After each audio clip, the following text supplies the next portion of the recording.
Maring tinutulan ni Batangas 2nd District Representative at Lead Prosecutor sa impeachment case si VP Sara Duterte na si Jervil Luistro ang panukala ng Senate Majority Bloc na pahintulutan ang mga senadora na bumoto online.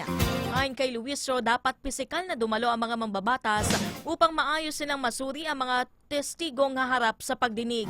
Lumabas ang issue ng online voting sa harap ng pagkakaaresto kahapon kay Senator Jingo Estrada at pagpuslit ni Senator Ronald Bato de la Rosa na nahaharap sa arrest warrant ng ICC. Hindi naman naniniwala si Luistro sa aligasyon ng mayorya na pinupunteriya ang majority senators sa harap ng napipintong impeachment proceedings. Dahil ilan sa mga ito ay may nakabinbin na umanong mga kaso bago pa magpalit ng liderato sa mataas na kapulungan. Paalala nila ng kongresista sa mga senator judges, huwag ibatay ang kanilang magiging boto sa mga pampulitikang alyansa.